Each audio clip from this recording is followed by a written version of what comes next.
হ্যাঁ, শীতটা পড়েই গেল। মাফলার টাফলার জ্যাকেট নিয়ে বসে বললাম, কিছু মনে করবেন না। বিভিন্ন ইঞ্জিনিয়ার দেখছি বুটটা পলিশ করে আর ব্লেজার পরে, বেলটা এঁটে, প্যান্টের চেনটা এঁটে, যাই হোক মানে একদম সুটেড বুটেড হয়ে একটা ইউনিফর্ম মেনটেন করছে। আমার ওসব কিছু নেই। হ্যাঁ, যাই হোক, আজকের বিষয়বস্তুটা হচ্ছে আমরা প্রত্যেকটা ঋতুর সাথে নিজেদেরকে অ্যাডজাস্ট করতে পারি। যতই মনে করি শীতকাল, রাত্রিবেলা আওয়াজ হবে না, এই বুলেট মালগুলো কোথা থেকে যে পাই পাই করে রাস্তা দিয়ে ভটভট করতে করতে চলে যায় বুঝতে পারি না। তো যাই হোক, যেটা মেন বিষয় সেটা হচ্ছে যে আমরা তো শীতকালে মাফলার ইউজ করলাম, জ্যাকেট ইউজ করলাম, আরও কত কিছু ইউজ করতে হবে, বর্ষাকাল হলে ছাতা ইউজ করছি। কিন্তু ভেবে দেখুন তো, বাড়ি নির্মাণ যখন করছি, বিভিন্ন ঋতুতে আমাদের বাড়িটা কীভাবে রিয়্যাক্ট করবে সেটা তো ভাবছি না। আমরা ভাবছি যে মাটির তলার অংশ সব চাপা দিয়ে দাও, মাটি ফাটি ফেলে, মোড়াম টোড়াম বালি মাটি পাঁচ যা পারো চাপা দাও, কিন্তু উপরে পুট্টি করব, কি পুট্টি, ওয়াটারপ্রুফ পুট্টি করব, তারপর দেয়ালে টাইলস লাগাবো, এই করব সেই করবো। ভাবছি তো একটা জিনিস ভেবে দেখুন তো, আপনি যে ফুটিংটা, যে ফাউন্ডেশনটা মাটির তলায় করলেন, সেইটা ঢালাই, মানছি ঢালাই, পৃথিবীতে এমন কোনো ঢালাই নেই যেটা 100% ওয়াটারপ্রুফ। অনেকেই বলে, কী বলছেন মশাই, আপনি ইঞ্জিনিয়ার হয়ে কী করে বলছেন? আমি অনেক দিন আগে আমার মেন চ্যানেলে বলেছিলাম যে ঢালাই একমাত্র মেটেরিয়াল যেটা কিন্তু ওয়াটারপ্রুফ করে, তার জন্যই তো আমরা ছাদ ঢালাই করি।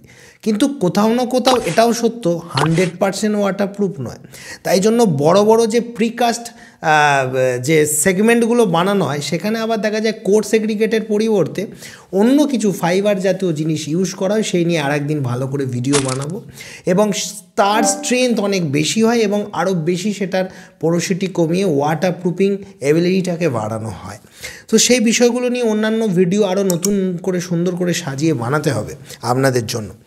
আজকের বিষয়টা হচ্ছে, যদি এটা ধরে নিই, আমি অনেক দিন আগে একটা ফুটেজ দেখিয়েছিলাম যেখানে একজনের, সেটা তো অবশ্যই রাজমিস্ত্রির ভুলে, আমি আবার দেখাচ্ছি, সেটা মেন চ্যানেলে দেখেছিলাম, আছে তো ওই ফুটেজটা, সেই যেটা বেশ খুলতে গিয়ে দেখা গিয়েছিল যে নিচে, হ্যাঁ আছে বলছে, যাই হোক, তো বেশ খুলতে, মানে চ্যানেল তো যা ইচ্ছা বলাই যায়। তো মেন ব্যাপার হচ্ছে বেশ খুলতে গিয়ে দেখা গেছে ভিতরে লোহা নষ্ট হয়ে গেছে। সে তো ঢালাই করেছিল, এখন কীরকম ঢালাই করেছে সেই গুণধর জানে, বালি বেশি দিয়ে করে। অনেকেই বলে, দাদা আপনি ঠোঁটটা বেঁকিয়ে এইভাবে বলেন, আপনার মুখটা দেখলেই রাগ ধরে যায়। আমি ওই জন্যই বলি, যাতে আমার মুখটা দেখেই তোমাদের থমনা, আসলে তোমরাই হচ্ছে সেই সমস্ত ঠক প্রতারক মিস্ত্রি যারা আমার মুখ দেখে রেগে যাচ্ছ, আর সেই সমস্ত মানুষরা যারা আমার মুখ দেখে প্রেমে পড়ে যায় তারা অ্যাকচুয়ালি উপকৃত হয়। যাই হোক, এখন যেটা ব্যাপার সেটা হচ্ছে যে আসল কথাটা কি, এই যে ফুটিংটা করলাম, নিচে পিসিসি দিচ্ছ না, ইটের উপর রড দিয়ে ঢালাই করে দিচ্ছ। অনেকেই বলে, দাদা এসব কথা জানি, আসল কথায় আসুন। আসল কথাটা কি জানেন? আসল কথাটা হচ্ছে, এই ফুটিংটা করার পরও অনেক জায়গায় দেখবেন কালোপাড়া কি একটা কোটিং করছে। অনেকে বলে আমি কেরালা ফেরত মিস্ত্রি, মুম্বাই ফেরত মিস্ত্রি, ওখানে এইসব করায়, পশ্চিমবাংলায় এইসব হয় না। সব জায়গাতেই এটা হতে পারে যদি আপনারা সচেতন হন। হ্যাঁ, এই জন্যই মুখটা বেঁকিয়ে বলতে হচ্ছে।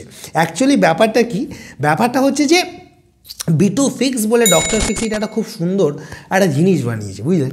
সেটাকে যদি এইভাবে কোটিং করে দেওয়া হয়, তাহলে দেখা যাচ্ছে যে তার কোয়ালিটি আরও বেড়ে যাবে। কারণ আপনি যখন ভাইব্রেট করছেনও, আপনি যদি প্রপার কভার মেনটেনও করেন, কোথাও না কোথাও দেখা যায় কি, কোথাও না কোথাও একটা ছোট্ট ছিদ্র রয়ে গেলে সেখান থেকে কিন্তু ক্যান্সার উৎপত্তি হতে পারে, বিল্ডিংয়ের ক্যান্সার। তাই সেই বিটু ফিক্সের কোটিং আমরা মাটির তলায় দিলাম। তো মাটির তলার পার্ট বলে তাকে আমি ধামা চাপা দিচ্ছি বলে চোখের সামনে পড়ছে না বলে আমরা ভাবছি না। এটা তো গেল কলম ফুটিংয়ের কথা। এবার ভেবে দেখুন তো, যে টাইবিমের নিচে যে পার্ট অফ ব্রিক ওয়ার্ক আমরা করছি, কলম ফুটিং অনেক জায়গাতে, আমার একটা ভিডিওতে ধর্মভক্ত আলকাতরা লাগিয়েছিল, হ্যাঁ, বিটু ফিক্সের পরিবর্তে। সেই ফুটেজ ছবিও দেখিয়ে দিলাম।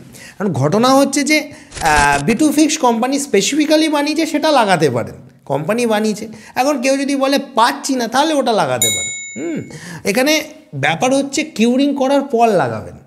কিউরিং করার যখন ইনিশিয়ালি তৈরি করি না, একটা 7 দিন 8 দিন ধরে কিউরিং করতে হয়, ওটা তো ওয়াটারপ্রুফ করে। কিউরিংটা করার পর ওই কোটিংটা লাগিয়ে তারপর মাটিটা চাপা দিতে।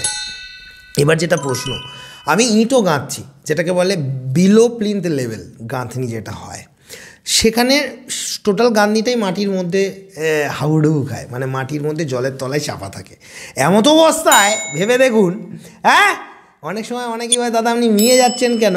এমত অবস্থায় মানে ব্যাপারটা যেটা, সেটা হচ্ছে যে এই যে গাঁথনিগুলো মাটির তলায় থাকছে তার জন্য কি ভেবেছেন? কখনো ভেবে দেখেছেন যে যে চেম্বারটা করেছেন, চেম্বারের ভিতর দিকটা প্লাস্টার করে নিট করেন, বাইরের দিকটাও প্লাস্টার করে নিট করা যেতে পারত।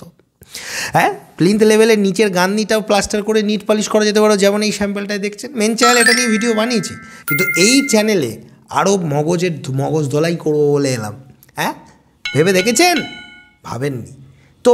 অনেকে বলে দাদা এত টাকা নেই, আপনি ভিডিওতে যা বলেন, যা নাটক করেন, লোকের ভিটে মাটি চাটি করে বাটি নিয়ে হাতে ধরে রাস্তায় দাঁড়াতে হবে না।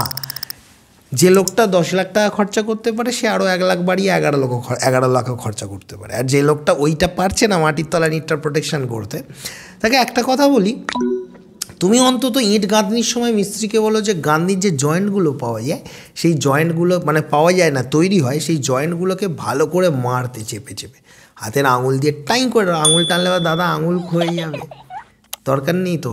তুমি তার জন্য পাটা দিয়ে বা একটা স্ট্রেট কোনো কাঠের কিছু একটা পাটা দিয়ে টানতে পারো, সুন্দর করে খাঁজগুলো মেরে দিতে পারো। তারপর তুমি মার্কেট থেকে URP 301 বলে একটা কেমিক্যাল আছে ডক্টর ফিক্সিটের। ডক্টর ফিক্সিট কোম্পানিও কোনো দিন ওই কেমিক্যালটা যে এইভাবে ইউজ হতে পারে সেটা রিভিল করতে পারেনি। আমি ইঞ্জিনিয়ার হয়ে বলে দিচ্ছি, আর ডক্টর ফিক্সিট আমার বাড়িতে আসতে পারে অফিসে, যে ডক্টর ফিক্সিট URP 301 যে এই জায়গাতেও ব্যবহার করা যেতে পারে, ডক্টর ফিক্সিট নিজেই জানে না, মানে বলেনি। আমি বলছি, হ্যাঁ, ইঞ্জিনিয়ার কিংসুক কুমার, সেটা হচ্ছে যে 1:1, হ্যাঁ, 1 ভাগ কেমিক্যাল 1 ভাগ সিমেন্ট গুলে ভালো করে রঙের মতো একটা তৈরি করে ছোট্ট তুলি পাওয়া যায় না, যে তুলিগুলো দিয়ে বাচ্চা ছেলেরা ছবি আঁকে, সেগুলো নয়, 2 ইঞ্চির তুলি পাওয়া যায়। সেই তুলি দিয়ে সুন্দর করে টানুন, কি ইটের যে জয়েন্টে মশলাগুলো, হ্যাঁ, আপনাকে বিশ্বাস করুন আর কিছুই করতে হবে না। আর যদি আরেকটু পয়সা খরচা করতে পারেন, কিনে নিয়ে চলে আসুন সুপার ল্যাটেক্স 1:4:7, 7 ভাগ সিমেন্ট 4 ভাগ জল 1 ভাগ কেমিক্যাল। এটাও ডক্টর ফিক্সিট কোম্পানি। বিশ্বাস করুন একটা টাকাও দেয়নি, কারণ এটা কোনো প্রমোশনাল ভিডিও নয়। এবার ওই কেমিক্যালটা নিয়ে এসে ওই 2 পোলে লাগিয়ে দিই, তাহলে আপনার প্লাস্টার করার নিট করার টাকা বেঁচে গেল। এবার আপনার আরও একটু পয়সা আছে, আপনি আরও একটু বড় লোক, আপনি করোড়পতি সেগমেন্টের লোক, তাহলে আপনি প্লাস্টার করে নিট পালিশ করতে পারেন, যেমন এই করছে। তো এই হচ্ছে আজকের ভিডিওটা কেমন লাগলো জানাবেন। তবে মুখ চোখগুলো কেন বেঁকাই জানেন? ওই সমস্ত মিস্ত্রিগুলো যারা বলে মুখ দেখলেই মাথাটা গরম হয়ে যায়, তাদের মাথাটাকে না গরম করে ফাটিয়ে ফেলতে যায়। বিশ্বাস করুন, ভালো থাকবেন।